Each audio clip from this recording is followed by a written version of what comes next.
Tonight we step into the hush of an Egyptian chamber, the air dry and faintly sweet with the burn of incense. And you notice the strangest thing. There, in the flicker of oil lamp light, the pharaoh himself rests upon a gilded couch, and his toes shimmer with colour. Maybe it is gold, maybe a dark henna red, maybe something in between. It looks oddly familiar, as though the world's first pedicure chair has been planted here, surrounded not by nail polish bottles but jars of powdered stone and fragrant oils. You lean closer, and suddenly the strangeness becomes rather ordinary. Of course the pharaoh has painted toes. What else could you possibly expect from a man who styled himself both god and king? You might even smile at the thought, but if you try to snicker out loud, one of those guards with the tall spears might take offence, and you probably wouldn't survive that encounter. So before you get comfortable, take a moment to like the video and subscribe, but only if you genuinely enjoy what I do here. And if you're listening right now, leave a comment telling me your location and the time of night where you are, so we can see the little map of our strange bedtime history club light up across the world. Now dim the lights, maybe turn on a fan for that soft background hum, and let's ease into tonight's journey together. You stand on cool limestone, the painted chamber stretching around you, and your eyes keep falling back to the toes. It is not vanity alone that drives this detail. Painted toes in Egypt hinted at care, ritual, and symbolism woven into the body from head to soul. The desert was merciless. Walking barefoot meant burns, cuts, and grit. Royal feet were pampered not only for comfort but also for ceremony. Imagine a pharaoh kneeling in a temple. Every inch of his body, from his coal-lined eyes to his gilded toenails, presented as a living statue. In a way, painted toes were the final brushstroke completing the divine portrait. Still, historians argue whether the practice was more cosmetic than sacred. Some point to surviving jars of ochre and henna pigments in burial caches. Others highlight gold toe caps found on mummies like Tutankhamun's. Was the paint a luxury indulgence or a safeguard for the afterlife? You may never know for certain, but the mystery itself is strangely soothing. And as you picture the pharaoh reclining while attendants crouch at his feet, you might wonder how many of those attendants silently joked about the world's first royal spa day. Perhaps one of them whispered about how even the most powerful man in Egypt needed help keeping his cuticles neat. You smile in the dark at the thought, and already the hum of the fan seems softer, the air around you thicker with ancient quiet. You step outside the chamber and into the desert itself, where the sand is so hot it feels as though each grain is its own little ember. The pharaoh may stride in golden sandals, but you can feel the scorch with every step. Imagine what the royal feet endured before attendants rushed forward with cool basins of water, cloths soaked in fragrant oils, and powders to soothe. The desert was not kind, and even kings had calluses. If you've ever walked across hot pavement barefoot in summer, you already know the dance: fast, awkward steps, little gasps as you search desperately for shade. Now stretch that sensation across a lifetime of processions, festivals, and temple rituals under the Egyptian sun.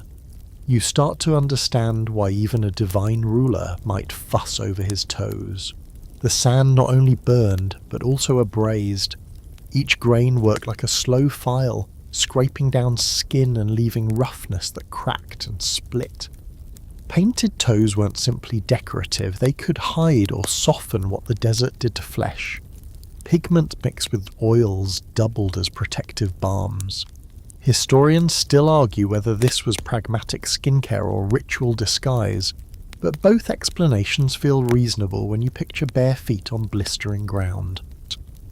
One mainstream fact often overlooked: sandals in ancient Egypt were typically made from woven papyrus or palm fibre, sometimes leather if you had wealth. These weren't the thick-soled sneakers you slip on for a quick errand. They were flimsy shields at best. often leaving toes exposed through wide straps. And for pharaohs who frequently appeared barefoot in ceremonies, the toes themselves became small stages of presentation. You could almost say each toe was a performer under the spotlight dressed for the occasion. A quirky tidbit: some depictions show servants fanning not just the pharaoh's face but also his feet, as though his toes had their own celebrity entourage. Imagine explaining that to a modern pedicurist. Yes, I'd like a hot stone massage, a polish in deep carnelian red, and if you could assign 3 people to fan my toes while I nap, that would be great. And yet, underneath the humour is a sobering truth. Every step in Egypt was against a landscape that wanted to punish the body.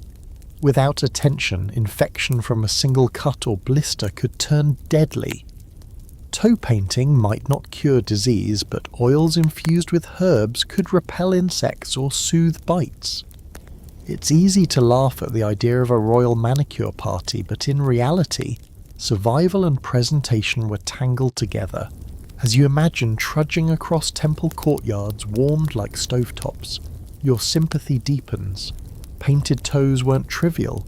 They were survival art, royal branding, and perhaps a prayer all in one. And tonight, in your own softer bed, you're oddly grateful you don't have to march barefoot across a sun-baked desert floor just to get groceries. The jars are set before you now, small alabaster pots, clay bowls, even delicate shells used as palettes. Inside them lie powders and pastes that shimmer under lamplight. Earthy reds from ochre, deep greens from malachite, dusky blacks from ground charcoal, and fragrant resins waiting to be mixed with oil. You lean in, half expecting the clink of modern nail polish bottles, but instead you catch the chalky scent of crushed minerals. The ancient Egyptians, as you quickly discover, didn't merely dab colour for fun. They were chemists in linen kilts, experimenting with mixtures that could stick to skin, gleam in light and withstand the desert heat. Ochre was the old reliable. Found in yellow, orange and red shades, it symbolised vitality, blood and the renewing sun. Smear it on a toe, and suddenly that toe whispered of life force itself. Henna, drawn from the Lawsonia plant, offered rich reds that darkened with time. While you may think of henna today as body art for weddings, the Egyptians already valued its cooling properties in the heat, and the way it lingered long after application. Malachite, ground into a green powder, glittered with associations of fertility and rebirth. And then there was kohl, black as midnight, used not only around the eyes, but occasionally around the nails and toes, sharp lines warding off what they called the evil eye. Historians still argue whether these pigments were applied purely as cosmetics or whether every shade doubled as a spell. A painted toe might announce beauty to human eyes, but also stand as a talisman to unseen spirits. The blurred boundary between glamour and protection makes each little jar feel like both a fashion accessory and a holy relic.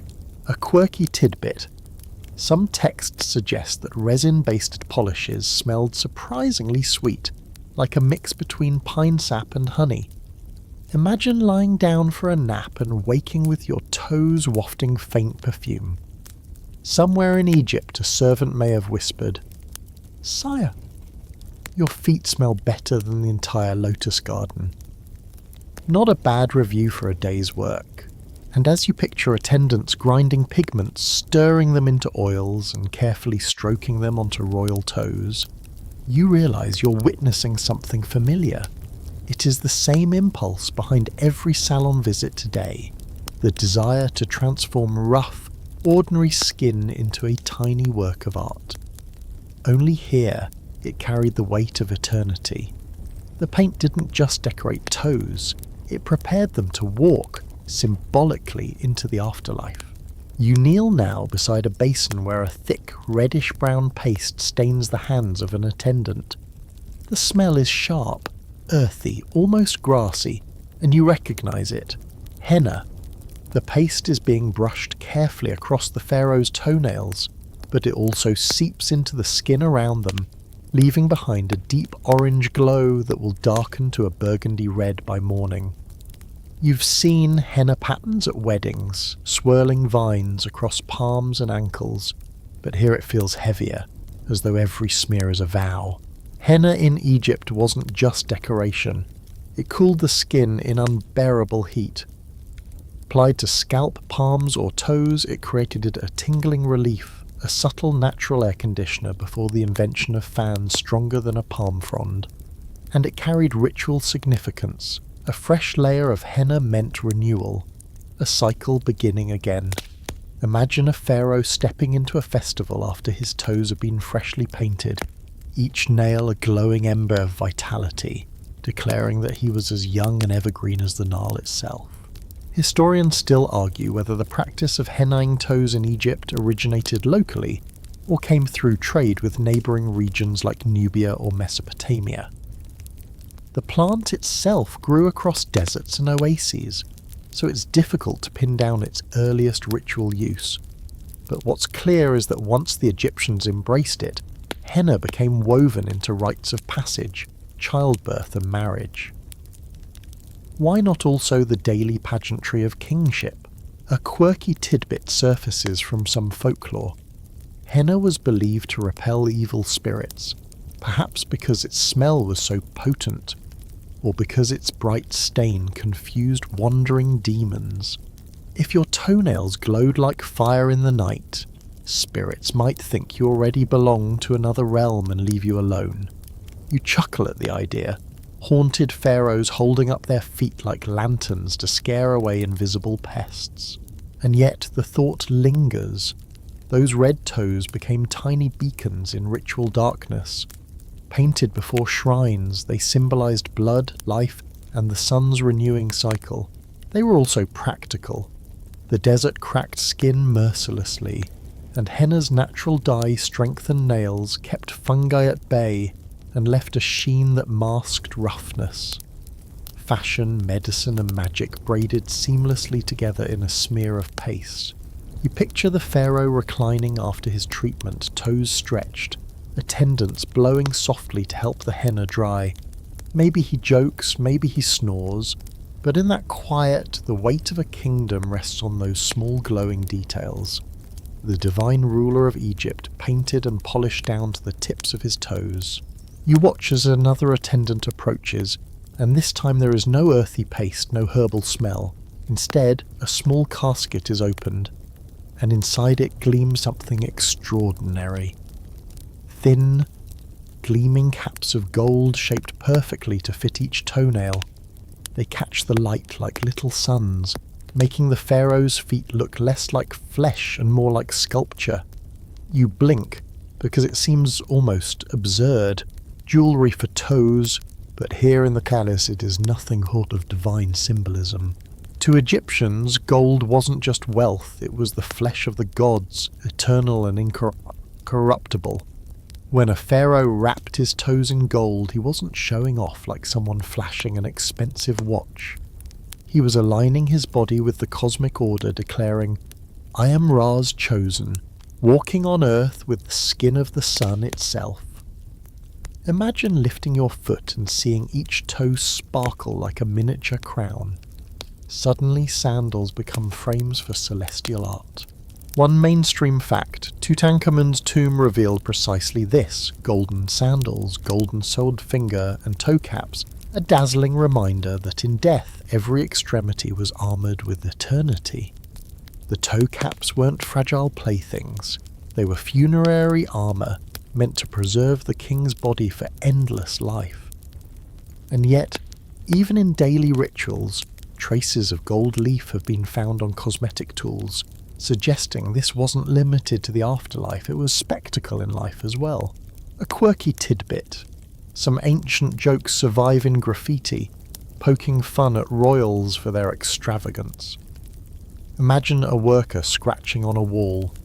His Majesty can't lift a brick, but his toes wear more gold than I'll ever see. Even in the Valley of the Kings, humour sneaks in. You picture a pharaoh tripping slightly on a temple step, his golden toenails flashing like disco lights, while attendants rushed to pretend nothing happened. Historians still argue whether golden toe caps were worn in life or reserved only for burial. Some believe they were too delicate for daily wear, others suggest ceremonial occasions demanded them. Either way, the message is clear. The toes weren't forgotten corners of the body. They were part of the royal canvas, as important as the headdress or the crook and flail. And you, standing there, can't help but marvel. In your world, painted toenails might mean summer at the beach or a casual spa day. But in ancient Egypt they shimmered with cosmic permanence. Every step the pharaoh took gleamed like the march of a god. And somewhere deep inside you realise this is the strangest yet most human truth. Even rulers of empires wanted their toes to look good. You look down at the ground now, where sandals lie neatly arranged like small thrones for feet. Some are simple woven reeds, others gleam with gilded straps, and one pair looks as though an entire day's wages of a craftsman has been poured into the stitching. The pharaoh doesn't just slip his toes into any old pair, these sandals are extensions of his power. Stages where painted nails perform their role. Without sandals, painted toes risked fading into the dust. With sandals, they became framed like art in a gallery. Egyptian sandals often left the toes exposed. That wasn't an accident. The wide looping straps that crossed over the foot were designed for ventilation, but also for display. When the king walked into a temple or down the processional way, his painted toes peeked from beneath the leather, announcing that he was not trudging as a commoner, but gliding as a god. You might smile now, realizing that royal fashion has always known the value of a good reveal, whether it's a hemline, a collar, or in this case a big toe polished to perfection. A mainstream fact, sandal pole making was an entire trade in Egypt. Workshops in places like Amarna and Thebes churned out shoes for every rank of society. For commoners, reeds or palm fibres sufficed. For the elite, tanned leather dyed red or yellow was standard. For pharaohs, sandals might be embossed with images of enemies, Syrians, Nubians, Libyans, literally trampled underfoot with each step. Slip those on and suddenly your painted toes were more than decoration. They were part of a walking political cartoon. A quirky tidbit. One surviving pair of Tutankhamun's sandals is decorated with tiny beads forming the image of a cat. Imagine the boy king giggling as he padded across the palace, his toes poking out like little paw prints. Even pharaohs, it seems, enjoyed a bit of whimsy underfoot. Historians still argue whether royal sandals were purely ceremonial or practical footwear. Some claim the delicate inlays and gold stitching were too fragile for long treks. Others suggest pharaohs had multiple pairs, durable ones for travel, dazzling ones for ritual, and perhaps a pair that no one dared touch except on feast days. What's certain is that painted toes, paired with ornate sandals, became a complete aesthetic. Each step was both functional and theatrical, a choreography of power. And as you picture attendants sliding those sandals onto royal feet, lifting straps around glowing painted nails, you realise something. Even the smallest detail, a toenail peeking between two straps, was woven into the grand tapestry of kingship. Nothing was left plain, not even the part of the body most likely to be buried in sand. You crouch closer now to the men and women who made all of this possible. The royal manicurists. Their official titles, surprisingly lofty, survive on tomb walls. Overseer of the manicurists of the pharaoh. Imagine writing that on your business card today. These were not mere servants with nail files. They were trusted attendants whose hands literally touched the body of the living god. A slip of the blade, a cut too deep, and they risked infection or royal displeasure. The pressure must have been immense, though perhaps not as stressful as keeping up with Pharaoh's taxes. A mainstream fact, We know from inscriptions that nail care was an established profession in Egypt, with tools crafted from bronze and copper, small knives, scrapers and tweezers carefully stored in kits. Some were decorated, suggesting they were valued as much as medical instruments. Archaeologists have even found tiny wooden boxes carved with compartments for oils, pigments, and sharpeners, each box an ancestor of the modern manicure set. A quirky tidbit slips into the scene. A few depictions show attendants not only trimming nails, but also massaging the feet with perfumed oils, sometimes while musicians played nearby. Picture it. An entire spa atmosphere.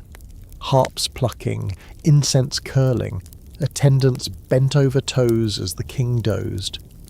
You might chuckle imagining Pharaoh drifting to sleep mid-pedicure, his golden headdress slipping sideways, while a servant gently nudges it back into place. Historians still argue whether these manicurists were considered priests, healers, or simply skilled workers elevated by proximity. Because touching the pharaoh wasn't casual, it was contact with the divine body. Some scholars insist they were ritual specialists, cleansing and painting the toes in preparation for ceremonies. Others suggest they were trusted slaves, whose loyalty outweighed any ritual significance. Both interpretations, however, point to the same truth. Toe painting wasn't a private vanity project, it was a public duty. And so you linger on the thought. In your world, booking a pedicure is often a small luxury squeezed between errands. In ancient Egypt, however, tending to the king's toes could be a lifelong career. Every stroke of pigment, every trim, every massage carried the weight of symbolism, politics, and faith. To be the one who polished the pharaoh's toes was to hold a brush against eternity itself. A basin of shimmering water is brought forward, its surface broken by floating petals of blue lotus. You crouch beside it, watching as the attendants sprinkle in white crystals that hiss softly when they meet the water. The scent rises sharp and clean. It is natron, the mineral salt the Egyptians used not just in mummification, but in daily cleansing. Before colour touched the toes, they had to be purified, scrubbed and prepared like a blank canvas before a painting. You can almost feel the texture. Gritty crystals rubbed against skin, stripping away the desert dust and sweat. The pharaoh's toes are not immune to the grime of marching through temple courtyards, nor to the sweat of ceremonial dances beneath the sun.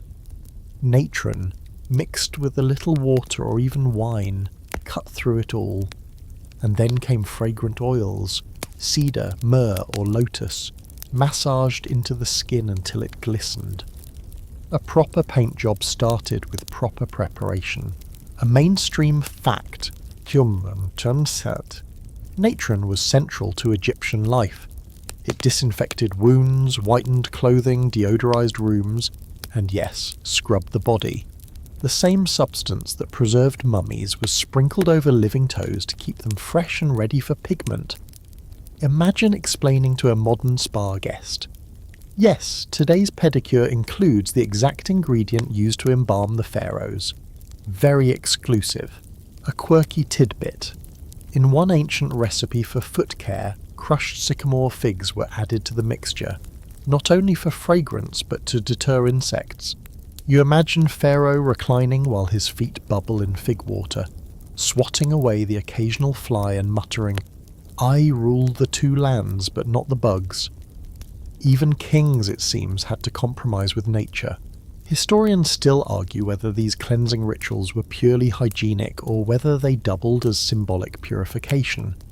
Was natron scrubbing away literal dirt, or was it ritually erasing spiritual impurities so that painted toes might enter a temple unstained by mortal flaws?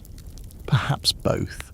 After all, the Egyptians rarely separated the practical from the sacred, and as you watch the basin carried away, leaving the royal feet glowing, supple and sweet-smelling, you realise the ritual wasn't just about polish or pigment, It was about transformation. Before the toes could be gilded or reddened, they had to be washed clean, reborn. In that moment, the pharaoh's feet stopped being mere flesh. They became canvases of divinity, ready to carry the weight of ceremony, empire, and eternity itself. The feet are dry now, gleaming faintly from the oils massaged into them, and the attendants bring forward tiny brushes made from rush stems. The jars are opened again, each colour like a secret language. You lean closer because these are not random choices. Every hue carries a story, a code of power only the initiated fully understood. Red, drawn from ochre or henna, meant vitality, blood, and the life force of Ra. Painted onto toenails, it whispered that the pharaoh's every step pulsed with divine energy. Green, from malachite, symbolized fertility and regeneration, the eternal cycles of crops and Nile floods. Imagine the king walking barefoot into a temple, each green toe a promise that harvest would return. Blue, from lapis lazuli or copper compounds, evoked the heavens, the sacred Nile, and protection against chaos. Gold, of course, radiated eternity. To walk with golden toes was to stride like the gods themselves. A mainstream fact. Egyptian art is saturated with these colour codes. Gods are painted with blue or green skin, red crowns signal Upper Egypt, and gold leaf shimmers on divine statues. Extending this language to the body, fingertips, toenails, was a natural continuation of a system where colour was meaning, not mere decoration, a quirky tidbit. Some records suggest that certain pigments glowed faintly under torchlight. Imagine a temple festival at night. The torches sway, the drums pound, and suddenly the pharaoh's toes flash in luminous green as though alive. Somewhere in the crowd a child gasps, convinced the king's feet are casting spells. Even you feel a shiver as you picture it, halfway between a magic trick and a nightclub strobe. Historians still argue whether the colour codes applied strictly to ritual or if they slipped casually into daily life. Was red reserved for war dances, blue for temple rites, gold only for the afterlife? Or did pharaohs sometimes stroll through the palace gardens with multicoloured toes, as whimsical as they pleased? The tomb evidence leans towards sacred use, but absence of proof leaves room for playful speculation. And you, standing among pigments, attendants, and the slow hum of ritual, begin to notice how deliberate it all is.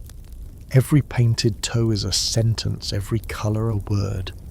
Together they compose not just a pedicure, but a proclamation. This body is divine, this step is sacred, this ruler's power extends from crown to soul. The air grows heavier as priests enter, their linen robes whispering against stone floors. Incense curls upward, sweet and resinous, and the pharaoh rises from his couch. His toes, freshly painted in deep red, touched with gold at the tips, press softly into the cool limestone. This isn't a casual walk. It's a sacred procession into the temple, and every footfall carries symbolic weight. The Egyptians believed that purity wasn't only in the heart or the breath, it extended to the body itself, right down to the nails. To step before a god with unwashed, unpainted toes would have been unthinkable, almost disrespectful.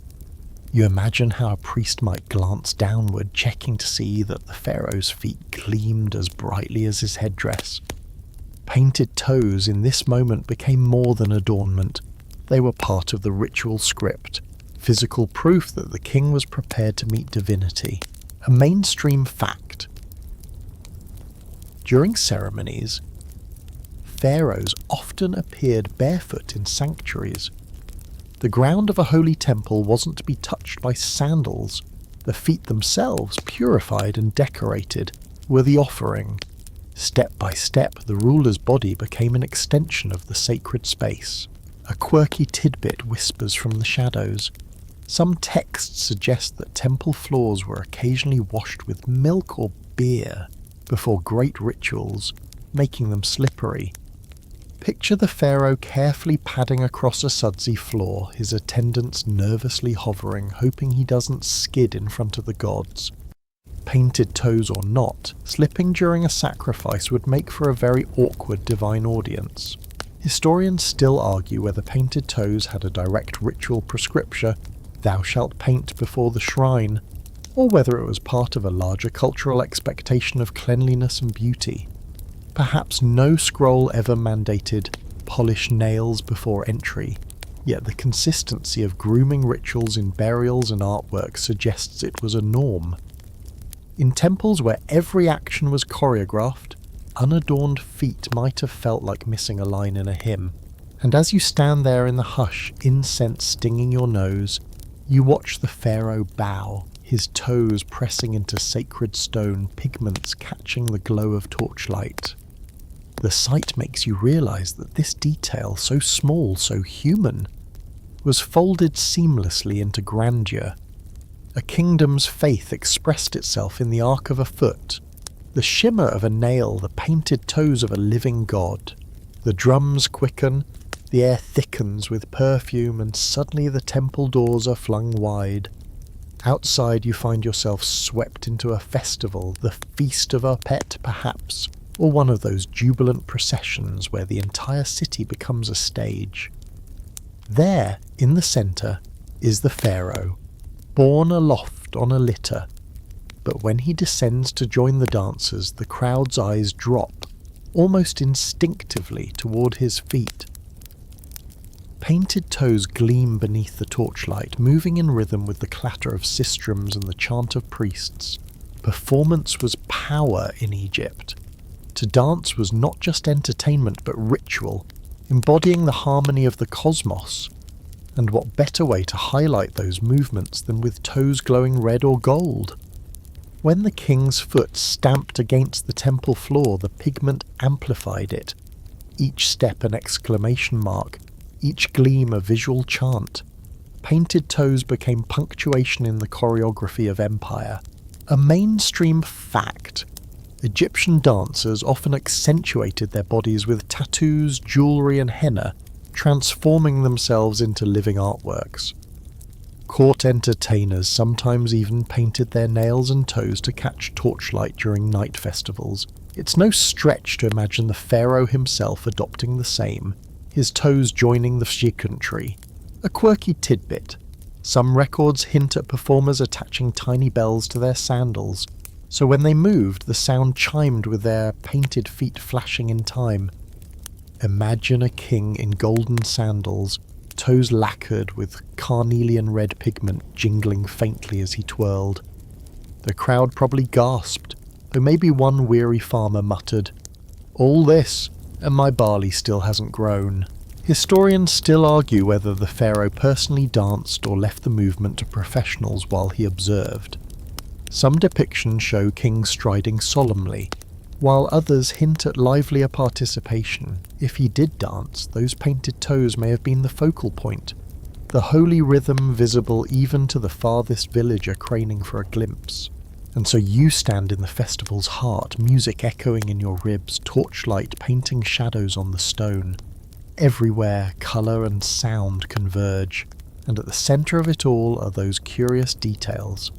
Royal toes, painted not for vanity alone, but as bright signals in the dark. Each step binding heaven and earth in motion.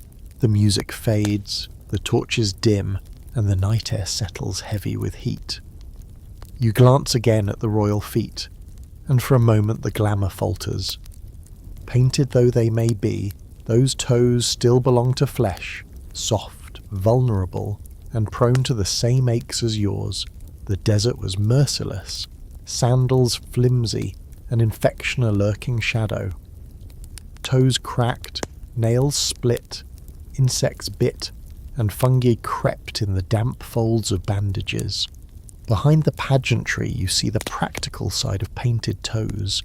Pigment was medicine as much as adornment. A mainstream fact, Egyptians were meticulous about medicine. Papyrus texts describe ointments for wounds, balms for burns, and salves for nail infections. Some remedies called for honey mixed with natron, others for garlic paste or crushed herbs bound in linen. Oils steeped with frankincense or cedar serve both as perfume and antifungal treatment. When blended with coloured pigments, these substances doubled as protective polishes, sealing the nail while disguising its frailties. A quirky tidbit.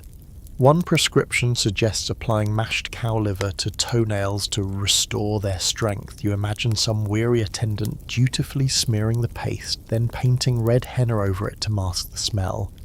Perhaps the pharaoh wrinkled his nose and muttered, "Next time, just bring me the honey." Even kings weren't spared from strange home remedies. Historians still argue whether toe painting was ever officially linked to healing, or whether it was coincidental overlap, cosmetics that happen to include antibacterial resins. Some scholars emphasize the spiritual side, others the medical, but both threads remain stubbornly tangled. And so you picture the pharaoh reclining after a long ceremony, toes painted bright but also fortified, each layer of pigment carrying within it herbs, oils and prayers. In this way, the smallest part of the body, so often stubbed, cut or bruised, became both shield and symbol. The paint said, "Here walks a god," but underneath it whispered, "Here walks a man, fragile as any other, who needs a little protection from the desert, the bugs and the years." You shift your gaze from painted nails to the space just above them, the ankles, the arches, the narrow bones, where skin meets strap. Here too adornment flourished, patterns of ink coiled around toes and ankles, geometric or symbolic, tattoos that whispered secrets of protection or fertility. Some faint traces have been found on mummified bodies, circles, crosses, even lotus motifs, etched forever into the skin. Painted toes may have gleamed for festivals, but tattoos endured through life and beyond. A mainstream fact: the oldest known tattooed woman in Egypt, the so-called mummy of Der el-Bahari, bore markings across her arms and lower abdomen, possibly linked to ritual or healing. Scholars note similar patterns on legs and ankles in other finds, suggesting feet were not immune to the needle. Combine that with anklets of gold, beads, or faience, and suddenly the toes were not solitary showpieces but part of a symphony of decoration. A quirky tidbit: anklets sometimes jingled with tiny charms shaped like fish or cats, meant to ward off bad luck. Imagine the pharaoh strolling across his palace garden, toes painted crimson, anklet bells tinkling, tattoos peeking beneath sandal straps, every step an audible and visual performance. Somewhere in the corner a scribe may have muttered, "He doesn't just walk, he jingles." Historians still argue whether tattoos on royal feet were accepted or scandalous. Some suggest they were limited to dancers and priestesses, not kings. Others wonder if rulers adopted them privately, unseen beneath wrappings and gold sandals. The debate lingers because evidence is scarce, but the possibility adds another layer to the tableau. Toes painted bright, framed by metal anklets, encircled by hidden symbols inked beneath the skin. And as you imagine this combination, paint, jewellery and geometry, you realise the feet became miniature canvases, carrying the same weight of meaning as a temple wall. Every line, every shimmer, every ring was a spell. Each toe, each ankle declared identity, status, and protection in a language you can almost read, even across 3,000 years. The chamber grows quieter now, the festival music far behind you, and what remains is a whisper of prayers. A priest bends low, tracing faint words into the dust near the pharaoh's feet. You realise suddenly that these toes are not just polished, tattooed or gilded, they are guarded. The Egyptians believed the body was vulnerable to unseen forces, and toes exposed on the ground were easy targets. Spells and amulets stepped in to protect where flesh could not. A mainstream fact, protective charms often took the form of small amulets. Ankhs, scarabs, eyes of Horus, worn on the body or tucked into wrappings. In tombs they were placed carefully around the feet, ensuring the soul would step safely into the afterlife. Sometimes these charms were tied onto sandals, dangling with each stride.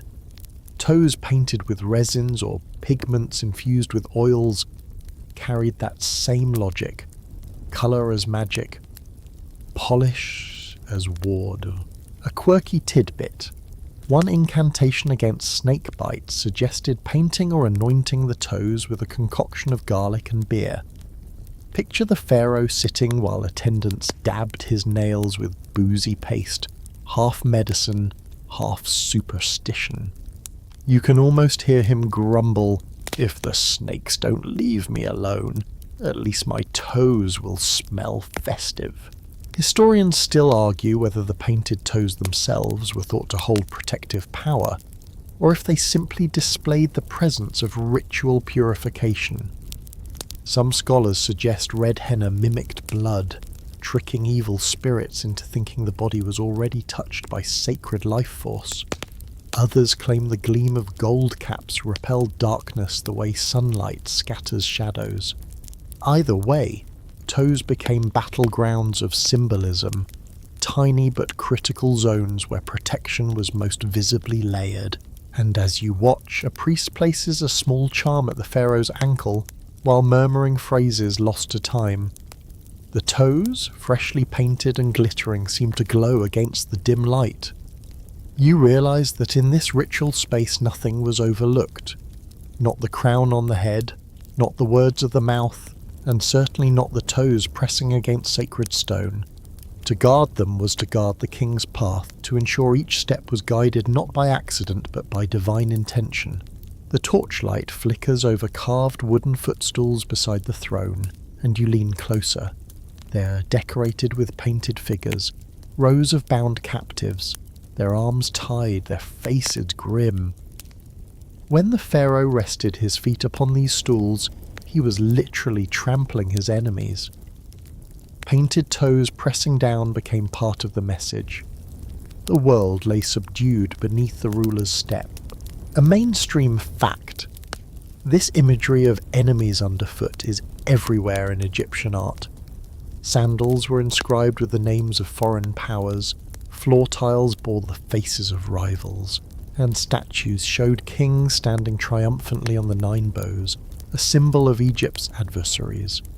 Even the soles of Tutankhamun's sandals were decorated with Nubians and Asiatics, destined to be crushed with each walk.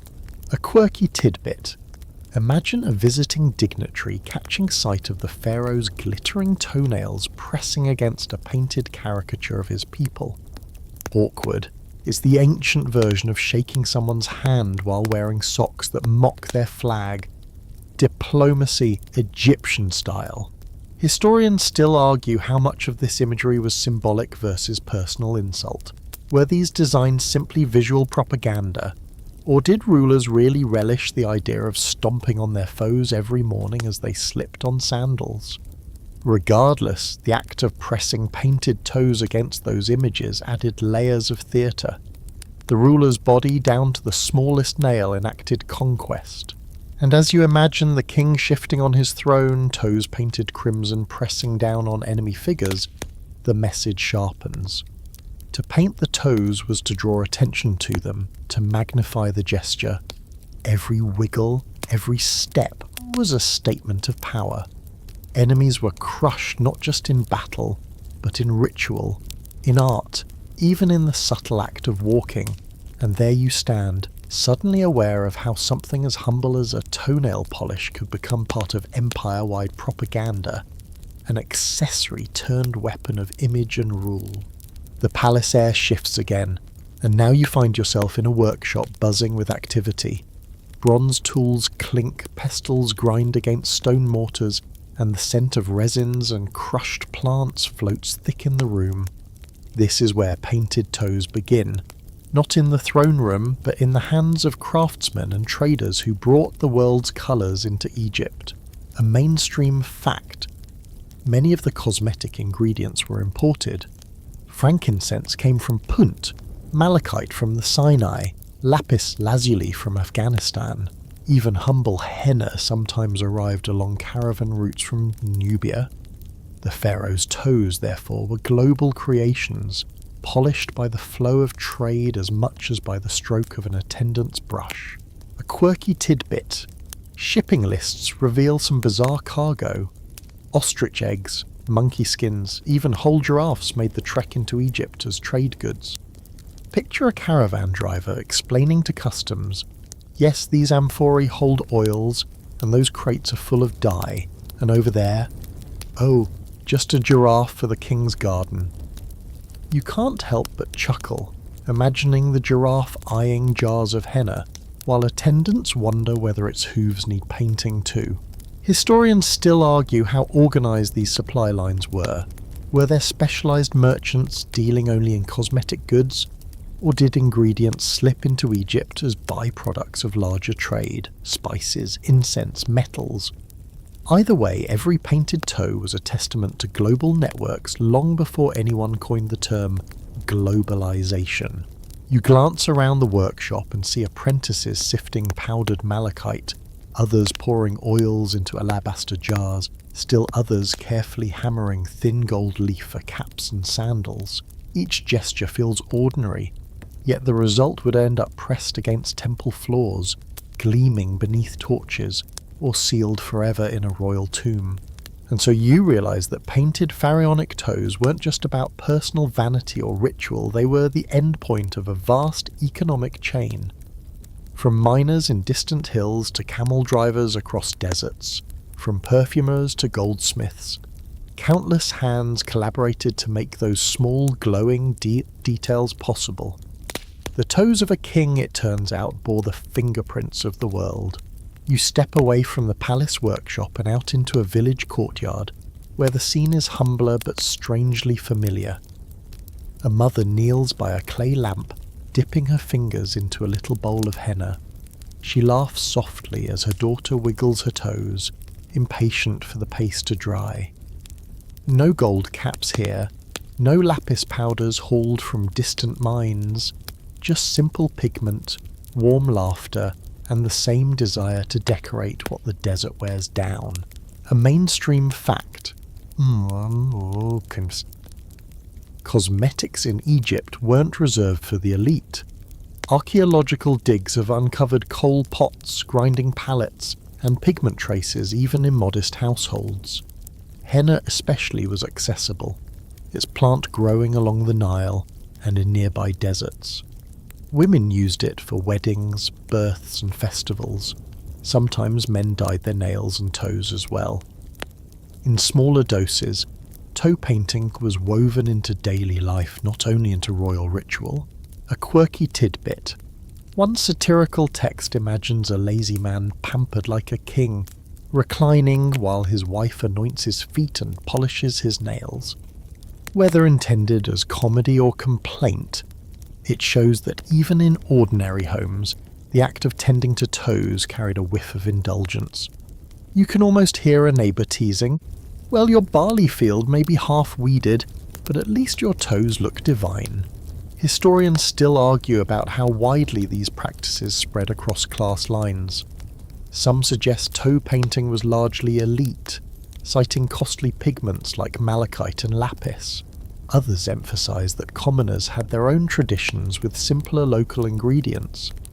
The truth may be that toe painting, like bread or beer, existed on a spectrum, plain at the village level, extravagant in the palace, yet rooted in the same impulse to care for and adorn the body.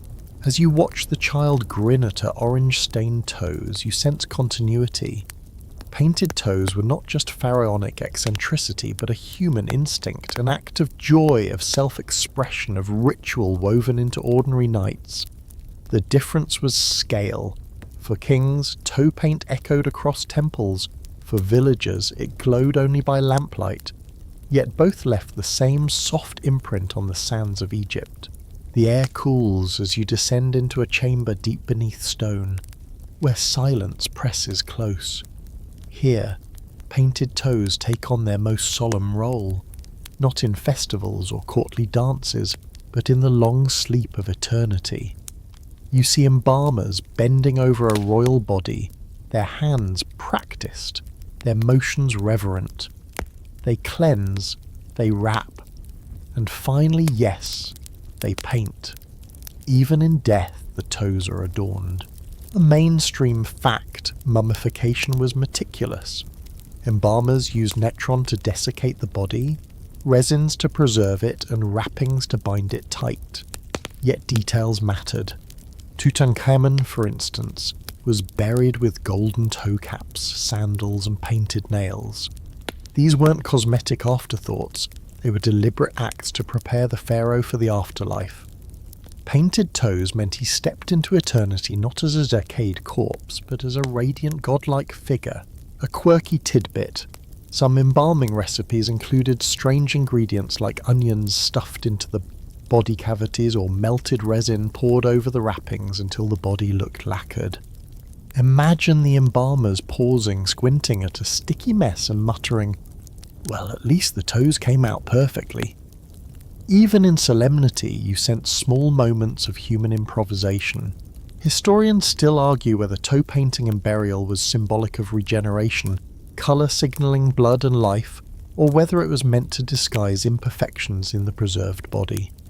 Some believe it was both, a cosmetic flourish to mask mortality, and a sacred marker of divine rebirth. Whatever the reason, the effect was undeniable. Open a tomb thousands of years later, and there they are, glittering, gleaming, tiny signals that the dead king still walked with dignity. As you stand in the embalming chamber, the smell of resin thick in your lungs, you realise this is the final continuity. From desert marches to temple dances, from village courtyards to palatial festivals, the toes were always painted. And now, in death, they remain so, because even the smallest part of the body had to be prepared for eternity. The pharaoh would walk forever, and each step would gleam as brightly as the sun on the Nile. You find yourself in a dimly lit tomb, the air stale but heavy with wonder. A golden coffin lies open, and within it rests Tutankhamun, the boy king whose treasures dazzled the modern world. You lean closer, eyes tracing the delicate details. There they are, golden sandals fitted over his feet, golden caps over each toe, as if even in death no bare nail could be allowed to face eternity. It is the most direct evidence we have that painted and adorned toes mattered deeply, even at the edge of forever. A mainstream fact.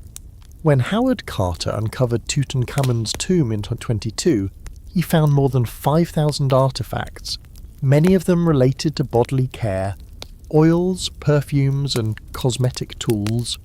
Among them, the golden sandals and toe caps stood out, proving that the Egyptians not only painted and gilded the pharaoh's toes, but also sealed the practice in funerary ritual. It wasn't mere vanity. It was preparation for a cosmic journey. A quirky tidbit. One of Tutankhamun's sandals had soles decorated with scenes of bound enemies, meaning that even in the afterlife the boy king would symbolically trample Egypt's foes. Imagine striding through eternity, every step a miniature act of conquest. Your toenails glitter gold, and with each step another enemy is crushed beneath your soles. The cosmic commute has never been so fashionable. Historians still argue whether Tutankhamun's toe adornments reflected a unique quirk of his reign or a broader, standardized ritual. Some tombs show similar practices, others less so. Was the boy king indulged with extra attention because of his young age? Or did all pharaohs receive such treatment? The debate continues, but the golden evidence glints silently in its glass case. As you stare at those tiny shining caps, you realise the truth is less about whether it was universal and more about the fact that someone thought of it at all. Thousands of years later, we are still pausing, still marvelling, still whispering about a detail so small as the tips of a dead boy's toes. And in that stillness, you sense how even the tiniest shimmer of gold can illuminate the vast mystery of history. The tomb fades, and you find yourself instead in a lecture hall of sorts. Scribes and scholars gathered around papyrus scrolls, voices hushed but insistent. They debate endlessly, much as modern historians do, about what all of this meant. Were painted toes simply cosmetics? An extension of Egypt's love for beauty? Or were they sacred signatures, tiny altars at the end of each foot? You sit in the back listening, lulled by the rhythm of the argument.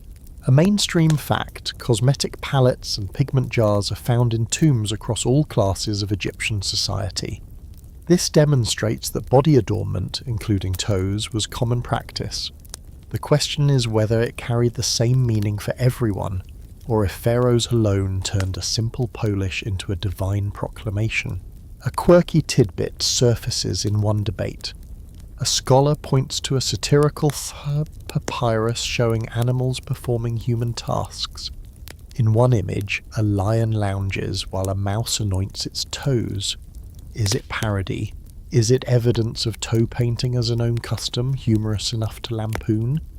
You can't help but chuckle at the image of a regal lion purring while a nervous rodent does its pedicure. Even ancient people, it seems, couldn't resist poking fun at vanity. Historians still argue whether toe painting was ever explicitly codified in ritual texts. No clear rule book says, "Thou shalt paint thy toenails before temple entry." Much of the interpretation rests on artifacts, artwork, and inference. This ambiguity leaves plenty of room for speculation. Was every pigment stroke a sacred act, or was it sometimes simply fashion, whimsy, or indulgence? And as you listen, you realise the uncertainty is strangely soothing. The fact that we don't know everything leaves room for imagination, for stories to slip between the cracks of certainty. Painted toes become a mystery we can carry into the night, a gentle puzzle that never needs a final answer. Sometimes history is most comforting when it remains unfinished, like a lullaby that trails off just before sleep. The voices of scholars fade, and the tomb walls dissolve until you're back in your own quiet room. You glance at your own feet, bare beneath the covers, and for a moment you imagine them streaked with ochre red or glinting with little caps of gold. The story of painted toes has travelled far, from desert sands to embalming halls, from bustling workshops to sleepy village courtyards, and now it lands softly with you. A mainstream fact. Cosmetic traditions echo across time. Ancient practices of painting nails and toes inspired later customs in Rome, India, China, and eventually the modern pedicure. The instinct to decorate the smallest details of the body seems universal, stretching from pharaohs to spa-goers today. A quirky tidbit. In some modern salons, metallic gold polish is still offered, marketed as fit for a queen. If only the technicians knew how literal that claim was.